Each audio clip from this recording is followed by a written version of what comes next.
Selamat datang di channelku tutorial, channel yang semoga bisa membantu permasalahan kalian. Nah, di video kali ini tutorial akan beritahu kalian bagaimana cara mencari server sepi di game Roblox guys, tanpa menggunakan aplikasi. Nah, ini cara terbaru ya guys ya. Buat kalian yang udah nonton video-video tutorial cara yang lama, itu kan masih menggunakan aplikasi. Di video kali ini tutorial nggak akan pakai aplikasi install extension atau lain-lain. Nah, langsung aja yuk ke cara yang pertama. Cara yang pertama, kalian harus klik tombol subscribe yang ada di bawah video ini yang warnanya merah.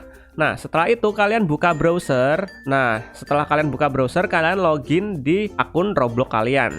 Nah, di sini tutorial udah login di akun Robloxnya tutorial. Setelah itu, kalian cari game yang ingin kalian mainin. Sebagai contoh, di sini tutorial mau main Brookhaven ya. Langsung aja kita pilih gamenya. Kalian bisa pilih game lain selain Brookhaven. Nah, ini sebagai contoh aja, kita pilih Brookhaven.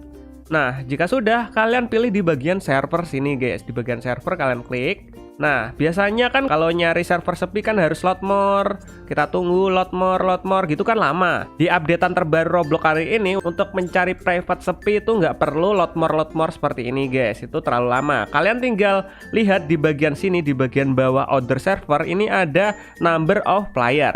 Nah, di bagian sini, kalian tinggal klik di bagian descending ini. Kalian klik yang tanda panah ke bawah, kalian klik. Setelah itu kalian pilih ascending guys. Kalian pilih ascending.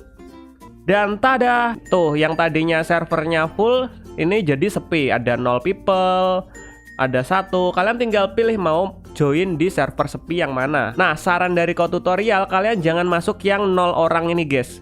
Kalian masuk yang udah ada orangnya. Kadang kalau yang 0 orang ini servernya error atau banyak bugsnya. Jadi kalian masuk di server yang ada orangnya minimal 1 lah seperti ini. Nah, kita langsung aja yuk coba join di servernya orang yang ini. Kita masuk, apakah benar-benar sepi servernya.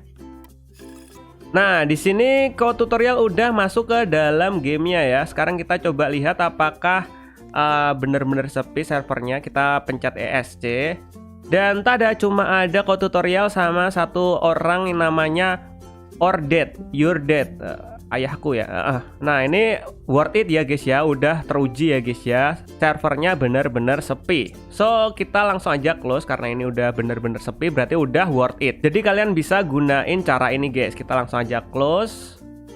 Nah, Bang, aku pengen masuk ke servernya banyak orang. Cara kembaliinnya gimana? Cara kembaliinnya mudah banget. Kalian tinggal pilih yang ascending ini tadi. Kalian ubah menjadi descending seperti sebelumnya. Kalian pilih descending dan tada, tuh udah full lagi. Udah banyak orang lagi di satu server. Nah, ini ada banyak lagi. Kalian tinggal pilih mau join yang mana kalau kalian nggak suka sepi ya. Dan mungkin sampai segitu aja videonya tutorial bagaimana cara mencari server sepi updatean terbaru Roblox tanpa menggunakan aplikasi guys. See you di next video. Jika kalian ada pertanyaan, kalian bisa komentar di bagian bawah video ini. Bye bye.